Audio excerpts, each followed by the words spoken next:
નમસ્કાર દર્શક મિત્રો, વડોદરા ટુડે ન્યૂઝમાં આપનું સ્વાગત છે। વડોદરા જિલ્લાના ડેસર તાલુકાની વાંકાનેડા જૂથ ગ્રામ પંચાયત વિસ્તારમાં સરકારી જમીનમાં મોટા પાયે ગેરકાયદેસર રેતી ખનન થઈ રહ્યું હોવાના આક્ષેપોથી સમગ્ર વિસ્તાર ચર્ચામાં આવ્યો છે। એક જાગૃત નાગરિક દ્વારા પીજી પોર્ટલ પર ફરિયાદ કરવામાં આવતા મામલો જિલ્લા વિકાસ અધિકારી વડોદરાના ધ્યાન પર પહોંચ્યો હતો। ત્યારબાદ જિલ્લા વિકાસ અધિકારીએ તાલુકા વિકાસ અધિકારીને જરૂરી કાર્યવાહી કરવા સૂચના આપી હતી। ફરિયાદના આધારે તાલુકા વિકાસ અધિકારીએ તલાટી કમ મંત્રીને સ્થળ તપાસ કરીને હકીકત દર્શાવતો અહેવાલ રજૂ કરવા જણાવ્યું હતું। ત્યારબાદ ગ્રામ પંચાયતના તલાટી કમ મંત્રી અને સરપંચ દ્વારા રજૂ કરાયેલા રોજ કામમાં સરકારી જમીનમાં કોઈ ગેરકાયદેસર રેતી ખનન થયું નથી એવો અહેવાલ રજૂ કરવામાં આવ્યો હતો। પરંતુ અરજદારનો આક્ષેપ છે કે રૂબરૂ સ્થળ તપાસ દરમિયાન વાંકાનેડા જૂથ પંચાયતના લીમડાના મુવાડા વિસ્તારની સીમ, છાલિયેર ગ્રામ પંચાયતની સીમમાં આવેલા કલ્યાણ પટેલના મુવાડા વિસ્તાર તેમજ વાંકાનેડા સીમ વિસ્તારમાં આવેલી શ્રી સરકારની જમીનમાં મોટા પાયે રેતી ખનન થયેલા ખાડાઓ અને ખનનના સ્પષ્ટ નિશાન જોવા મળ્યા હતા। આથી પંચાયત દ્વારા રજૂ કરાયેલા અહેવાલ અને સ્થળ પરની વાસ્તવિક સ્થિતિ વચ્ચે ગંભીર વિરોધાભાસ હોવાનું અરજદારનું કહેવું છે। આક્ષેપો બાદ સમગ્ર મામલે વહીવટી તંત્રની કામગીરી સામે અનેક પ્રશ્નો ઊભા થયા છે। જો તપાસમાં આ આક્ષેપો સાચા સાબિત થશે તો ગેરકાયદેસર રેતી ખનન ઉપરાંત ખોટો અહેવાલ રજૂ કરવાના મુદ્દે પણ જવાબદારો સામે કાયદેસરની કાર્યવાહી થઈ શકે છે। વાંકાનેડા જૂથ ગ્રામ પંચાયત તાલુકો ડેસર માહિતી મળી હતી કે સરકારી જમીનમાંથી રેતી ખનન મોટા પાયે થઈ રહ્યું છે।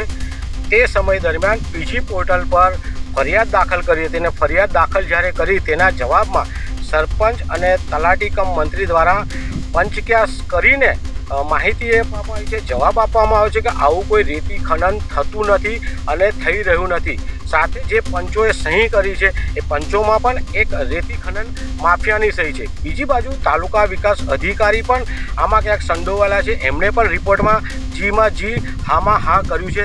તો ક્યાંક ને ક્યાંક જોવા જઈએ તો મામલતદાર, તલાટી કમ મંત્રી, સરપંચશ્રી અને અન્ય લોકો દ્વારા જે રેતી ખનન સરકારશ્રીની જમીનમાંથી રેતી ખનન કરીને મોટા પાયે ભ્રષ્ટાચાર રાખ્યો છે, સરકારની રોયલ્ટીમાં પણ ભ્રષ્ટાચાર કર્યો છે। તો ક્યાંક ને ક્યાંક આટલો મોટો ભ્રષ્ટાચાર વાંકાનેડા જૂથ ગ્રામ પંચાયતમાં ચાલી રહ્યો છે, ત્યારે તમામ લોકો મળીને આ ભ્રષ્ટાચાર આચરી રહ્યા છે। આગામી દિવસોમાં અમે કલેક્ટર સાહેબને આ બાબતની રજૂઆત કરીશું અને જે પણ જવાબદાર હોય, સરપંચ હોય, તલાટી કમ મંત્રી હોય, તાલુકા વિકાસ અધિકારીઓ કે મામલતદાર હોય, તમામની સામે કાયદેસરના પગલાં ભરે તેવી અમારી માંગ છે।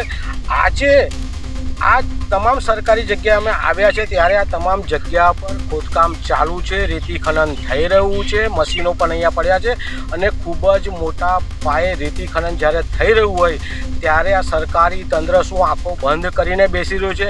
શું સરપંચ રૂપિયા કમાઈ રહ્યા છે, તલાટી રૂપિયા કમાઈ રહ્યા છે, મામલતદાર કે તાલુકા વિકાસ અધિકારી રૂપિયા કમાય છે? અમારી સીધી માંગ છે કે આની સ્થળ સ્થિતિનો તપાસ કરવામાં આવે, નવો રિપોર્ટ બનાવવામાં આવે અને જે પણ કસૂરવાર હોય એની સામે પગલાં ભરે તેવી અમારી માંગ છે।